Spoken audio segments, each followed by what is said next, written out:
Most wanted criminal Battula Prabhakar పోలీసుల కళ్ళు కప్పి తప్పించుకున్నాడు. తెలంగాణ, ఏపీలో కూడా ప్రభాకర్ ఆచూకీ కోసం పోలీసులు గాలింపు చర్యలు ముమ్మరం చేశారు. గతంలో దేవరపల్లి ప్రాంతంలో ఒక పాఠశాలలో 3 లక్షలు దొంగిలించిన కేసులో ప్రభాకర్ ప్రధాన నిందితుడు అని కొవ్వూరు డీఎస్పీ దేవకుమార్ తెలిపారు. ఉమ్మడి పశ్చిమ గోదావరి జిల్లా ఉండ్రాజవరంలోని ఒక ప్రైవేట్ ఇంజనీరింగ్ కళాశాలలో 30 లక్షల చోరీ కేసులో కూడా ప్రభాకర్ పై అభియోగాలు ఉన్నాయని డీఎస్పీ పేర్కొన్నారు.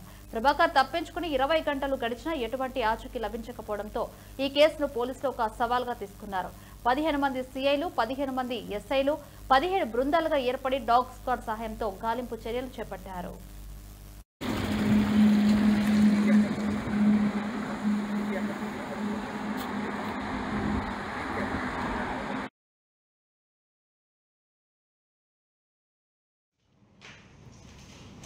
గత రాత్రి సుమారు 7 గంటల ప్రాంతంలో బత్తుల ప్రభాకర్ అనే కరుడుగట్టిన నేరస్తుడు పోలీస్ ఎస్కార్ట్ నుంచి పారిపోయాడు.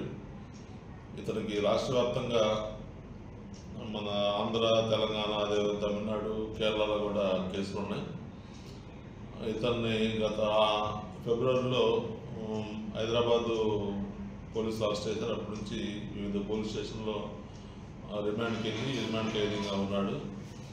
నిన్న విజయవాడ ఆర్మీ రిజర్వ్ పోలీసు వారు రాజమండ్రి వచ్చి రాజమండ్రిలో అతన్ని ఎస్కార్ట్ తీసుకొని విజయవాడ కోర్టు తీసుకెళ్లారు. అక్కడ వాళ్ళ కేసులో పడమట పోలీస్ స్టేషను అక్కడ ప్రొడ్యూస్ చేసి మళ్ళీ రిటర్న్ రాజమండ్రి తీసుకెళ్తున్నారు. సుమారు 7 గంటలప్పుడు మన national highway Devarapalli limits Duddukuru దగ్గర టిఫిన్ కోసం అని చెప్పి ఆగారు.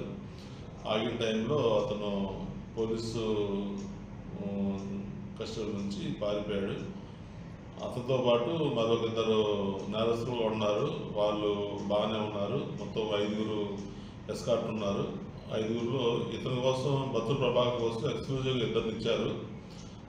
సుగున్ రావు అని, ఫెడరిక్ అని 2 హెడ్ కానిస్టేబుల్స్ ఆర్మీ రిజర్వ్.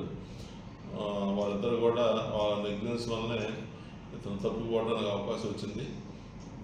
అతని కోసం గత రాత్రి నుంచి మన వివిధ పోలీస్ స్టేషన్ నుంచి పోలీస్ ఆఫీసర్స్, సిబ్బంది వచ్చి డ్రోన్ సహాయంతో మరియు ఈ